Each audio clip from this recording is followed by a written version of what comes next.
Hey guys, Footy Focus Podcast, episode 29. So another club review episode, joined as always by Shahan. Hey Shanika, how are you? Good. What is it, December 30th today? So last one for the year. Got some good feedback as well on the last pod from a few Freo and Gold Coast supporters. Yeah, it was fun to do those two clubs to start off with. And so today we're doing Adelaide and GWS. GWS. Shouldn't forget what club we're doing. Yep, so we'll just do as we did normally. So just do a summary of the year, what worked, what failed, who deserves a pay rise, who needs a big next year, and then ins and outs, and we'll go through the best 22 in our minds too. So we'll kick off with the Crows, Wooden Spooners, this year. So they lost the first 13 and then they won 3 of their last 4. So they ended the year off pretty impressively, we'd say. Yeah, so I think hopefully that doesn't, we'll touch on it a bit later, but hopefully it doesn't mislead management into thinking their list is probably better than they are, because I think it's still not a great list. Yeah, I was looking at the odds for the Wooden Spoon and they're the second favourite, just ahead of North, who are hot favourites actually. So they're tied on points in the end with North, did they? Just with those last 3 wins, but their percentage was the worst in the comp by 7% less than North. So yeah, exactly. It just goes to show they were belted pretty comprehensively, and even North got them by a pretty comprehensive margin about midway through the year. Yeah, that was the Magic Door return game, wasn't it? Yeah, I think so. Yeah, it was might have been our last win for the year. So yeah, it was a difficult year for the transitioning Crows, who moved on a lot of senior players last couple of years. Yeah, a lot of players have left as well. Yeah, new coach, never easy, hub life. So yeah, but we might talk about some positives, and maybe you can go first with what worked for them in 2020. Yep. So Riley O'Brien was the one for me. So maiden BNF winner, only played 37 games. So playing to Jacobs as the number 1 ruck last season.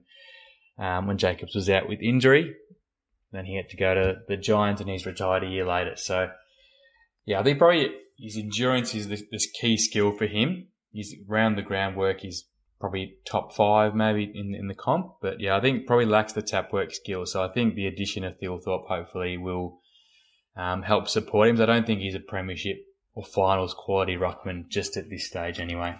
Mm-hmm. He's, it was a breakout year of sorts for him, so it's good. He's a doctor as well, isn't he? He's very smart kid. Yeah. He's got a new phone from Nick Nat too, so yeah, it's a heartwarming moment of the year as well, that. But yeah, my one, I had Rory Laird, him. So he moved into the midfield after spending maybe the first quarter of the season at halfback, so he just provided that point of difference in the midfield. Because you'd say Adelaide midfield, it's not quick. It's a bit of a one-paced. Yeah. So, yeah, he came second in the best and fairest after winning it in 2018. So, he's backed it up a couple of years on. And, yeah, he runs a sub, I think, 10-second, 20-meter sprint. So, he's pretty quick, yeah. So, that's the thing. He provides that pace out of the midfield, and he also collects a lot of the ball. So yeah, he's a good ball winner. Yeah, good ball user too. So obviously he's got All Australian twice. So yeah, it's a good move, I think, because they've got Brodie Smith as that running halfback with a bit of pace as well. So it's probably good time to move him into the midfield. Yeah. So with what worked, I think we'd like to think of general themes that work, but sometimes it's a bit hard. So we've gone for 2 players here. But yeah, what failed, we try to do the same thing and think of a couple of themes. But yeah, again, sometimes it's a bit difficult. So I thought the hub life was challenging and they sort of failed to adapt to that. Yeah, I think it was pre-round 1 where they had that COVID breach when Ben Hart took the fall for 16 players breaching. And I think probably a sign of things to come. And yeah, it just wasn't a great start to the end. It probably didn't improve at all. Yeah, and on the field. Yeah. And then, moving up to the Gold Coast and, another first-year coach in charge of a young team. It was sort of a theme with the Kangaroos also struggling there. Yeah. And I suppose when Essendon went up there, they struggled a bit. Yeah, I think young teams seem to struggle a bit more. You'd like to think young team. I think Port probably did well with that because they didn't have a lot of wives and kids and things. But a couple of teams really struggled. Adelaide was probably top of the list. Yeah, and then when they moved back to Adelaide, that's when they started to win a couple and play a bit better. Yeah, 100%. So we've got a couple of players here as well, both first-round picks. So you've got... Yeah, Chayce Jones, pick 9 in 2018, so in that bit of a super draft. And I thought he didn't come on as much as I would have liked. So he's still young, so he's definitely got the time, so we might be being a bit harsh. But he's played 23 games and he's got pace and he's an athletic player. And in his juniors, he was ball winning outside mid for Tasmania. So, but he just couldn't find the footy much. 10 touches on average, and then wasn't that offensive. But, wasn't probably used as well as he probably should have, or just didn't make the most of the opportunities. He's probably playing on mid forward, wasn't he? Not really through the midfield a lot. Yeah, it's also hard to play as a youngster in a struggling team. Like that's the other thing. Yeah, it's easier to contribute if your team's winning. So, but he'd want to look to improve his possession count to about 15 on average next year. But he's got the leadership and character supposedly. So, and that's something Adelaide lacked as well, I think. So they want to develop those qualities as well as his output on field. Yeah, it's a big year for him, obviously. 23 games, in some players take a while to mature, so hopefully that's what happens to Chayce. So, my one was Jordan Gallucci, so he's left the list, unlike Chayce Jones got delisted, so he's another first-round selection. Only 27 games in 4 years, none this year due to injuries. Just disappointing, because you'd like to think the first-rounders are the ones that stay for 10 plus years, play 200 games, don't necessarily need to be, a dusty maiden, but really disappointing that the first round selection didn't work out, and it's a bit of a lost opportunity. Yeah, and he was another athletic player, so when you do your Achilles, which he did, it sort of does take away takes away his strengths a bit. Yeah, 100%. Do you have anything that failed? Yeah, probably just quality of the list. I think, looking at their top 10, the BNF, Sloan and Lynch both cracked the top 10 and they missed 5 and 4 games respectively. So, I think the good teams, when players miss games, they don't crack top 10. So I think it probably just illustrates the lack of depth. Yeah, lack of depth. And they've obviously got a lot of young players too, so hopefully that they've obviously got a lot of games in those players now, so hopefully they progress a bit quicker than they would have normally playing in reserves footy. Mm-hmm.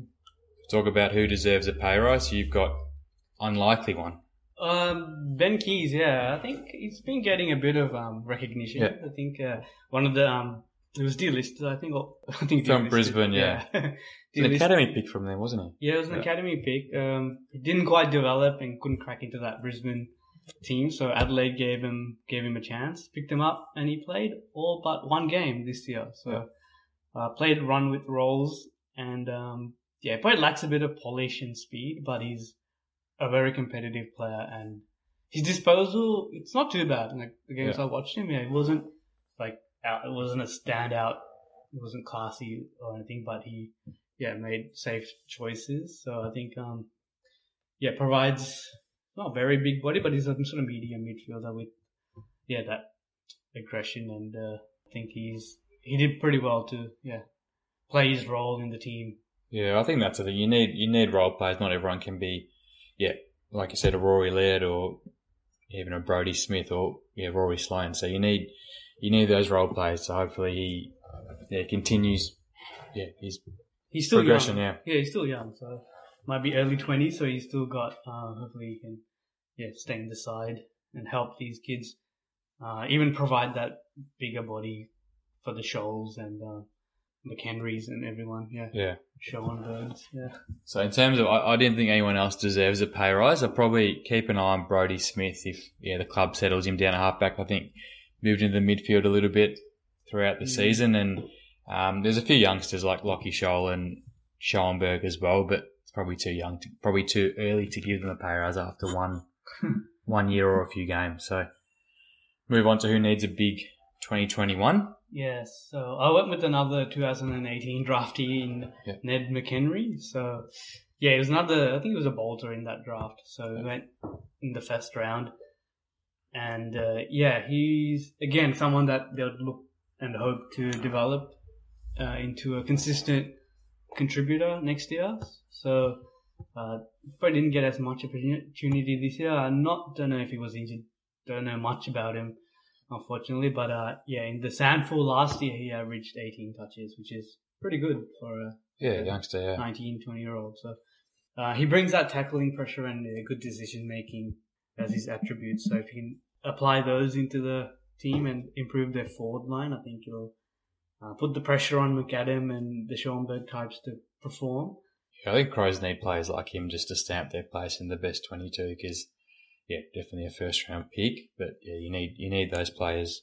Yeah, while we're on, forward line, Stengel, he's might be in a bit of trouble again. Yeah. You think his position's sort of delicate? Yeah, he's under investigation. So he's had a couple of breaches. So he had the drink driving offence early in the year. Then he had that incident with alleged illicit incident with Crouch, and then he's I think had another incident off field. So I'm not sure what's going to happen there because he got re-signed I think for a couple of years as well. But wouldn't be surprised if he doesn't hold his place. Yeah, and guys like McHenry would be the ones that are sort of targeting his spot because he was not a bad player. He's actually got a bit of talent. Just forced out of Tigers because they had so many small forwards, not because of his lack of talent, but. So I think we'll move on. I think the theme of first round picks getting stuck into them continues with your who needs to have a big 2021. Yeah, so Darcy Fogarty for me. So he's played only 17 games. I think recent picks suggest he's in much better shape and fitness wise. So hopefully, he can nail down a spot as well. He's a pure forward for mine. I think there's been a bit of talk about whether he should play inside mid, but I think he's got some qualities like his set shot conversion is one of the best in the AFL. So hopefully he nails down a spot. We'll touch on him a bit later with the best 22, but it's probably a bit of a challenge for him to make that round one side now. Yeah. So we'll see what happens there. He's sort of a little bit undersized for that pure key forward. Yeah, stay at home forward. Yeah, but he's still the perfect player to complement Thilthorpe and Himmelberg now because they're the 200 centimetre giants. So Fogarty, Yeah, I think it's him and Taylor Walker. They're both probably really similar, so I don't think you can probably play both in the one side. So we'll touch on that. So key players that left and came in. So out we've got Bryce Gibbs, even though he's technically still on the list, but that's for salary cap. Yeah. Reasons, Riley Knight, Rory Atkins, Brad Carrick was obviously the big one to the Saints. Kyle Hardigan's probably a bigger loss than probably... Because I think he was in the top 10 best in Paris. Yeah, he was, and he played a great role on Tommy Hawkins lately, and he did have some good roles down at fullback. Yeah. Obviously mentioned Jordan Gallucci and Paholk. If I've said that correctly. Apologies. Yeah. And in came Jackson Haitley through the preseason draft. They didn't trade anyone in from memory. No, so that was, and that they got Haitley for free. It was a first round pick 2 years ago, so that's a win there. So in terms of the draft, a lot of picks there. So pick 2, Riley Thilthorpe.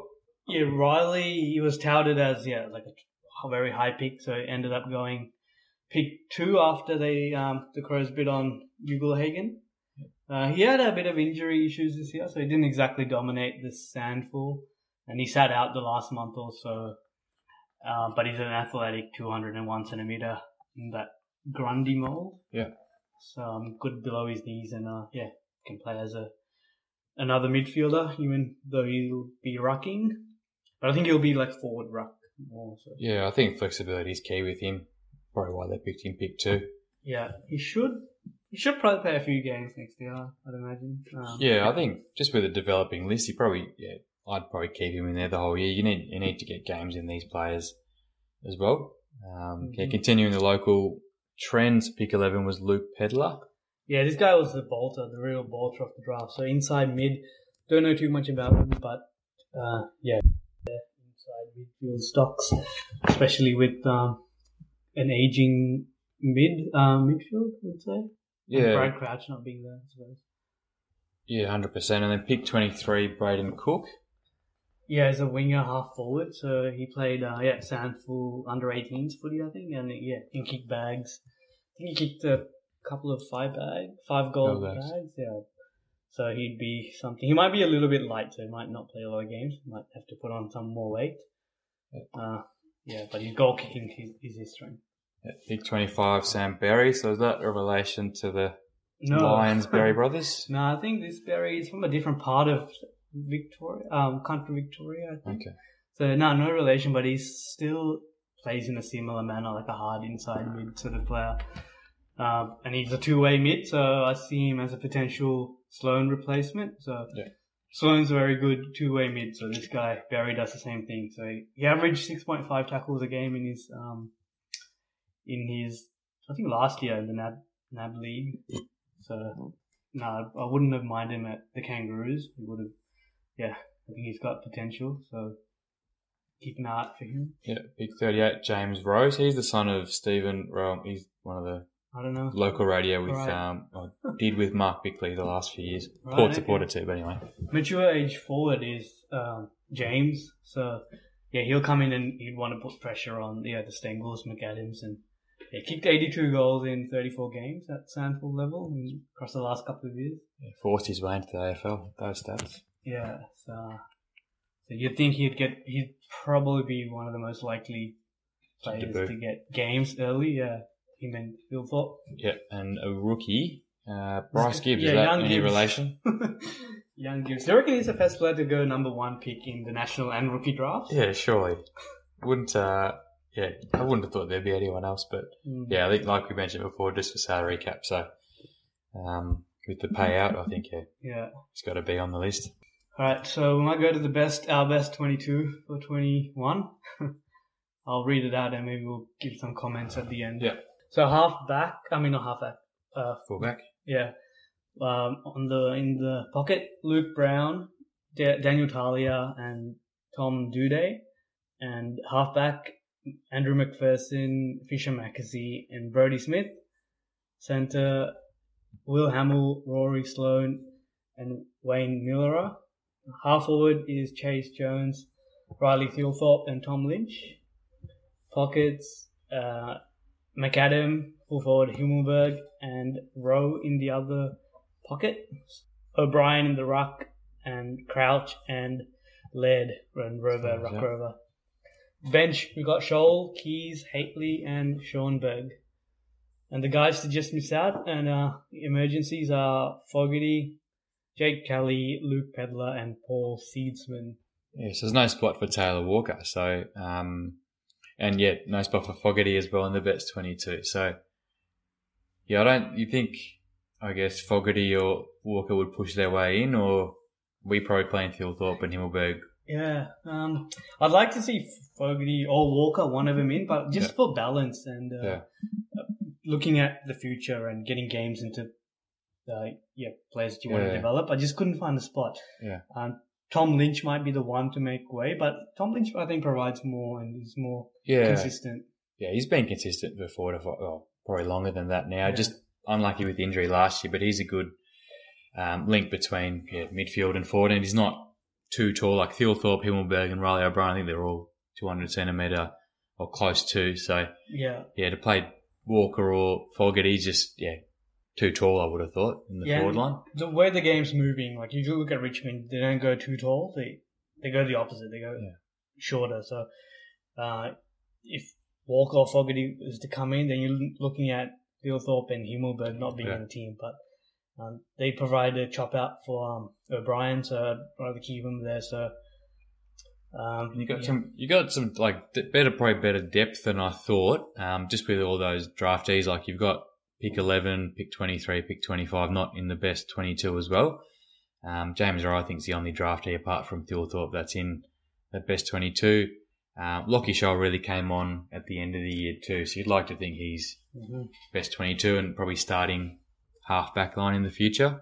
Yeah, and McPherson played almost every game, I think, this year, and he's pretty young, and you'd want to get games into him, and also Will Hamill looks impressive in the games he played. Yeah, Malira's on a 5-year contract too, so hopefully he can get an injury uninterrupted run at it. Yeah, but you got like Seedsman and Kelly as depth, so they're decent players. So. Yeah, I think. Do you have a grade for them, and then we might project? Has to be an F for mine with the wooden spoon. I don't think 3 out of the last 4 games being wins changes that. Just a huge fall from the 2017 minor premiership. What about you? I mean, that'll be our grade. Yeah, but in terms of projection, I think they should continue their back end of form this year and look to win 4 to 6 games. They'll have more games at home if things continue to improve with the current situation. But I can't see them sort of not being in that bottom 4 mix, right? Yeah, 100%. And look, finals probably a few years away from them, and not the aim, but you'd like to think they get another top 5 pick in there next year. Maybe can replace Daniel Talia potentially. He looked probably playing with a bit of injury potentially, but he didn't look like his previous self the last 4 to 5 years. Yeah, we haven't mentioned Josh Worrell, so he's another tall player that they picked last year, so he might be another one that pushes Talia out maybe. Yeah, because Figgis probably halfback for the next 10 years. Yeah. I'd like to think. Mm-hmm. But we might wrap it up for Crows and move on to the Giants. Yeah, so another disappointing team. So grand final last year, obviously lost by was it 90 points, 80 points? I can't remember that much. So it's probably very common now in sports for the run up to fall away after not performing in the grand final. It happens in US sports as well. So I'm not sure whether that's a trend. Why is that? Like mentally, do they? I think it's a mental thing. I don't think if they're a few points away in the grand final, generally doesn't happen. But if it's a blowout like it was, it tends to happen. Even the Crows when they lost by a big margin, fell away the next year and didn't play finals. So it seems to happen more. But who was it this year? Geelong, but they were close, weren't they? So they were close. I think they'd be around the mark. For the summary of the year, I thought throughout the year, Toby Green, he felt like the difference between the Giants being competitive and non-competitive and even winning and not winning. So do you reckon they were too reliant on Green? Yeah, 100%. I think he won games against probably the Tigers and the Magpies, just with, I think, 4 or 5 goal bags. So, it's probably true. I didn't see them really winning a big game without him the whole year. Yeah, we got them in round 2 after that massive break between round 1 and 2, but we knocked them off. So felt like a good win at the time, but looking back, it's probably not as impressive. Yeah. But you sort of wonder what could have been. What's worked for them, you reckon? This is a hard one. I sort of struggled to come up with one for this, but you have, Yeah, it's a bit similar with the Crows because, I guess game plan didn't really work out. So you're searching for players that kind of stepped up, and Nick Haynes and Lockie Whitfield are well established, but they were probably the only ones I'd give a pass mark to the whole year, apart from Green when he played. Down back they were pretty special, held up against fierce pressure.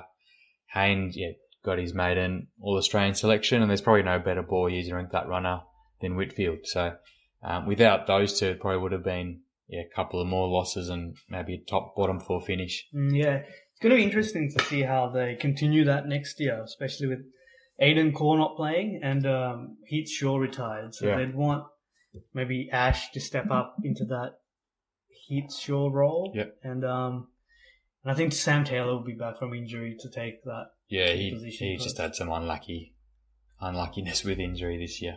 Wasn't really injury, wasn't it? He had a bout in hospital as well. Okay. Lost a bunch of weight, so. Yeah, okay. So this next question's a bit easier. What failed? So for me, probably ball movement. So that's probably been the key of the Giants' waves being the key to their game plan the last few years. Probably just need to learn to scrap out games. I think they won a close game against the Dons, but probably couldn't remember any more. I know Port won a close game against them. And they just don't really have a plan B that they can turn to. Yeah, they're like a slick, fast, classy pinpoint kicking and that sort of thing. So maybe they've got inside bulls to play that scrap game. Yeah, like Toronto, Hopper, Ward, Caniglio when he's in there. Yeah, they're pretty in and under type. So I don't know. Maybe it's getting more guys like De Boer in. I think that's when they made their grand final push. They had players like De Boer, Daniels, not playing big roles, but playing their roles. I think for me another big failure is their inability to retain Jeremy Cameron.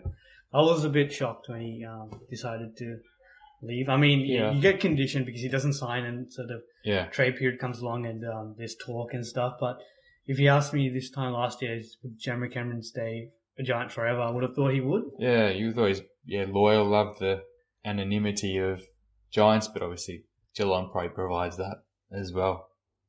Yeah, so that was pretty bad. I think it damages their culture in many ways and their brand as well. Having their marquee player. He's been there for he's I think won the goal kick in probably 7 of the 8 years he was there. Yeah, maybe except for 1 year, but it's a big hole to replace. Yeah, but he had the right. He was a free agent and he could explore the market, so decided to. Yeah, I think the Giants did the right thing by matching, so happy with that. Yeah, so we'll touch on the compensation for that because they've got a few good young players in there. A bit of an obvious one with what failed for me, Canelio, the captaincy choice. So it hasn't worked so far. I'd back it to work in the future. He was down for most of the season on form, and he had dropped for that must-win clash against the D's, which is an indictment on his form because must-win game. You're playing your best 22, including the skipper. So. Probably hasn't recovered from that knee injury I think he had. At the start, so I think probably took him a bit longer to recover and just fell out of form. No, he's a gun. I think he'll bounce back next year. Who deserves a pay rise? Yeah, so you've got a good one that, bit of a surprising... Yeah, I mean, Harry Perryman for mine, yes. He came third in the best and fairest, which I don't think many of us would have predicted heading into the season. Looking at the top 10, it did confuse me a bit looking at that because, I didn't think many of those players had good years, but finished there anyway. There was just a big gap between the 3rd spot and the 6th spot. Yeah. So that just shows you they didn't have many contributors, like consistent contributors. So there was about a 30% difference in the number of votes between, 3rd and 6th. So in terms of their top 10, were there any surprises in there? Kelly, probably Josh Kelly was in the top 10. He missed a few games as well. I'm surprised he made it. Even Caniglia, he made it as well. Yeah, he shouldn't. Yeah, if he's making top 10, you probably know they don't make finals just with the year he had. It just speaks to their lack of depth, which a few years ago everyone was applauding how deep their list was. So we might touch on that a bit later, but how about you? Do you have anyone? Yeah, and Perryman re-signed as well for 2 years. That's a positive for them to keep a player they probably wanted to keep. For me, like I said before, I think on the Haynes, Whitfield and Green probably had pass marks. I guess looking at next year, I'd like to think, players like a Tom Green, maybe Jake Riccardi probably hasn't played enough games to get that pay rise, but those two, and Harry Himmelberg as well. You'd like to think he steps up a little bit with the loss of Cameron as well. All right, we might move on to who needs big years in 2021. We might as well talk about Caniglia. Yeah, so he's just got to re-establish himself as that elite midfield. I think he's been their best performed finals player as well. I think the year, save last year, they've won finals the last 4 years. One A final the last 4 years here. So hopefully back to 100% and doesn't necessarily need to justify the price tag in the 7-year contract, but just just to show some leadership. Exactly. Well, I think the first part of leadership is being able to perform. So that's probably the first step for him, and then hopefully the next step follows. You've got a good one, a bit of a journeyman. Braden Bruce I have. So hasn't played a game for the club yet, but they did pay more than I thought he's worth in terms of a draft pick. So they handed Melbourne pick 31. So if you're going to do that for a 15-gamer or something like that, he's got to aim to play every game and keep Mumford out of the team and bring that physicality and sort of tough edge that GWS sort of lack. Yeah, I think the key for GWS, honestly, you could probably repeat it the last 3 years, is Mumford not to play any games. Because he's like an insurance. He probably can't stand up the whole year. I know they've not delisted him, but he retired a couple of years. He brought him back just because they didn't have any depth. So you'd like to think Bruce plays the full year and Mumford is just there as a backup, potentially for 1 or 2 games here and there. Yeah, and I think Bruce can be that player that can drift forward and take a big mark and kick a long goal. So he's done that before. So I reckon, I like him as a player. So hopefully he can have a good 2021. Yeah. So in terms of key additions and subtractions, so the major outs, so Jeremy Cameron, Sam Jacobs, who we mentioned before, Heatshaw. Yeah, Zach Williams is a big loss as well. Aiden Call to your boys.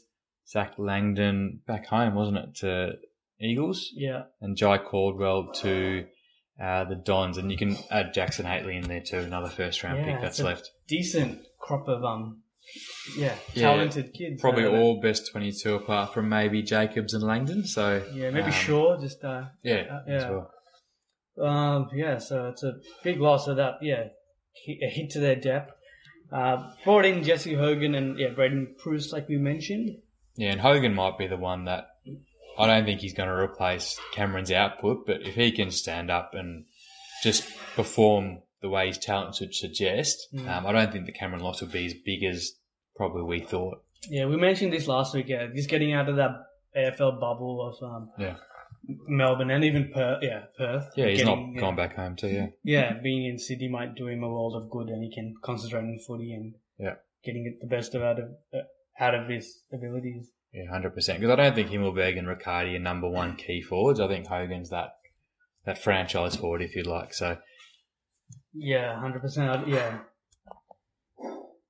So in terms of draft in, so obviously a lot of these are Cameron compensation for Jeremy Cameron. So pick 12 was Tanner Braun. Yeah, Tanner Braun, who's he had a good under 16s carnival. I was saying, haven't seen him firsthand, but all reports he was one of the best players in that in that age in his 16th year. So he was injured for his 17th year, and he couldn't get out on the park this year. But he's that inside-outside classy mid. So he'll be, it's really hard to say if any of these guys will actually play many games next year. Or round one, because they missed the whole year this year. Because I think most of their players are from Victoria. Yeah. So pick 15, it's Connor Stone.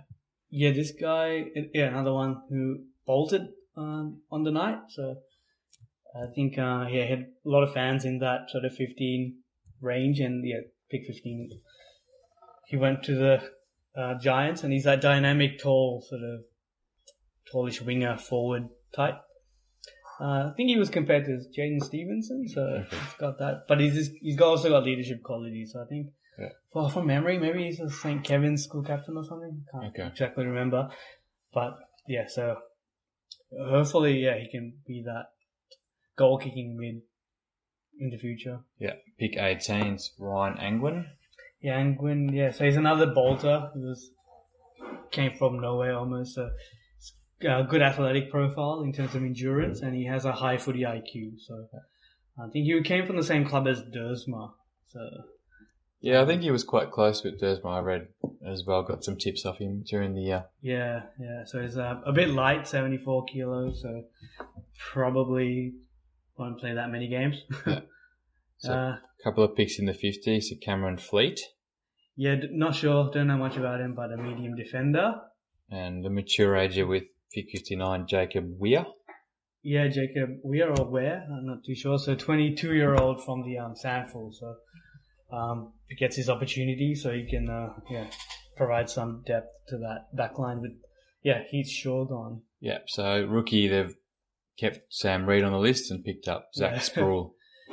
Zach Sproul's again someone who got re-rookied. Okay. Yeah, so I think he's a key position player, so giving him a bit more time, and Sam Reid again just as an insurance rookie for like the 7th time or something. Yeah, it's that rookie loophole. We've got a few.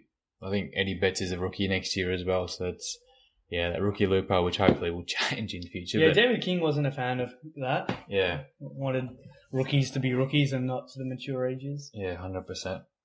So I guess if you pick 12, 15, 18, you're not going to get 100 cents on the dollar for the Jeremy Cameron trade next year, but you'd like to think over 10 years, hopefully 2 or 3 of them play 10 years plus, and then you've got some kind of reward for that, for that loss anyway. Yeah, so out of all the players, I think Ware might be the one that's more likely to debut early, just because he's that mature age and has senior experience. Yeah. Otherwise, yeah, it's hard to say with the big boys, to be honest. So we might jump on to the best 22. Yep, so full-back line, we've got Sam Taylor, Phil Davis, Adam Kennedy.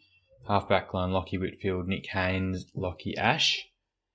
Wingers, we've got Josh Kelly and Harry Perriman. In the centre, Jacob Hopper. Half-forward line, Harry Himmelberg, Jesse Hogan at centre-half forward, and Toby Green. Forward line, we've got Brent Daniels, Jake Riccardi, and Bobby Hill. So in the ruck, we've got Braden Proust and Canelio and Taranto as the Rovers. Interchange, Tom Green, Callum Ward, Finlayson and Matt DeBoer. So it's not a bad, like you've got Green and Ward on the interchange bench, so it's not a bad the midfield still looks really good. Yeah, it's still an impressive team, and yeah, emergency's got Lloyd, Cummings, O'Halloran and Buntine. O'Halloran's a first round pick as well, yeah, I think. Yeah, so he re-signed. Whereas Haitley and Caldwell left. The only thing with the interchange is a bit slow, I think. Like one-paced. With Green, Ward and DeBoer. Yeah, so I think you got Daniels and Bobby Hill in the forward line, so you got a lot of pace there, but whether the draftees can slot in there, but yeah, you're right though. The midfield does look a bit one pace, and that's why you got Josh Kelly, Harry Penner on the wings as well, just to add some pace. And yeah, like you said before, Lockie Ash to step up at centre half, well, not centre half back, half back, and yeah, Sam Taylor to have a injury-free run as well, because he looked really promising. Yeah, otherwise the backline's alright, and Lockie Ash had a good first year, I thought, as well, so he was pretty good for a pick 4. What else? Probably a bit thin, probably backline. I think Phil Davis probably had a few injuries during the year, but didn't have a great year to his usual standard. Yeah, Proust needs to step up as that ruck and just play throughout the whole year. Yeah. And, so the sort of depth they've built over the years is sort of falling away slowly. Yeah. I mean, it was always going to happen, I think, because all their first-round picks aren't going to be hits. Yeah, exactly. Kennedy at Carlton's not sort of stagnated. Aiden Bonner for the Kangaroos hasn't sort of come on as expected, so going to get... Plowman as well. There's a few others, yeah. Plowman, yeah. And then, and with Caldwell and... these sort of leaving. Yeah, so they're gonna come to that plateau in the end. So they'd want O'Halloran, these guys to stand up. Bobby Hill, I think, is gonna be primed for a good year. Did he take Mark of the Year? Or it should have been. Yeah, if it was it. In that game against the Crows, I thought that was should have been Mark of the Year. But do we talk about that? We're expecting to have big years next year. Braden Proust, Proust. Yeah, I think Bobby Hill will be my other one. I think I'd like to see him to sort of play most games and hit the scoreboard, because I think he's got a lot of potential. Yeah, 100%. He just got massive amount of speed, so hopefully he can. Yeah, you got him in the forward pocket, but hopefully he can move to a wing, maybe a half forward, and just get more involved in the play as well. Yeah, probably Josh Kelly just to improve. I think it's a contract year for him, so it's got that trigger for that massive deal. So yeah, hasn't probably performed to his contract or what he's asking for and what he's getting paid as well. Yeah. So yeah, needs a big year from him. High expectations. So I think it'll be interesting to see if he stays at the Giants next year or would he come back home.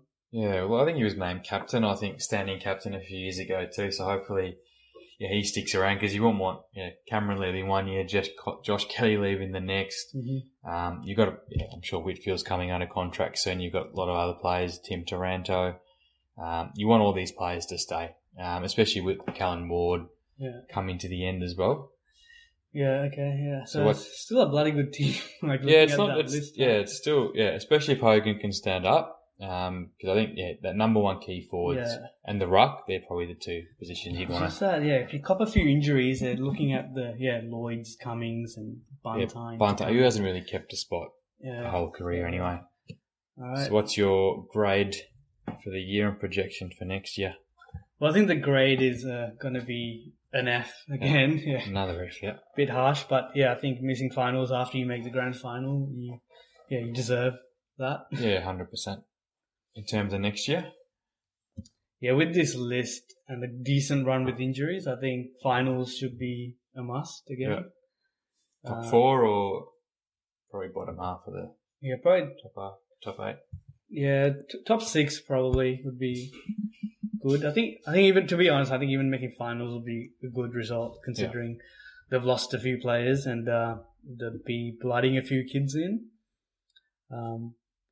But yeah, need big seasons from a couple of their recruits and their captain. Yeah, and Hogan and Bruce, I think, like we've mentioned a few times, but yeah, they get that from those players, and couldn't see a reason why they don't play finals or why they shouldn't. Yeah, so they could rebound quite quickly, like Richmond, a few years ago, 2016 they missed finals, and then year after they won the premiership. So so midfield stacked with A-grade talent, so there should be a reason why they and their coach playing is still, September. the coach got signed a longish term contract. Yeah, I think maybe not similar to a Hardwick or a Buckley, but I don't think Leon Cameron's the problem. It's probably just it's probably the lost year, but you'd like to think they step up and perform the way they should, because they've had one bad year in probably 5 or 6, to be honest. So they haven't. They've got runs on the board in that sense, at least. Yeah. So hopefully the Orange Army can improve and play finals again. That's right. So we'll that's 2 Fs this week. So hopefully we'll get some better grades next week. I think maybe do some more interstate clubs next week potentially. Yeah, sounds good. All right. Well, thanks for listening. Yeah, thanks for listening. And we welcome the feedback too. Thanks, guys. See you next year. See ya. Happy New Year.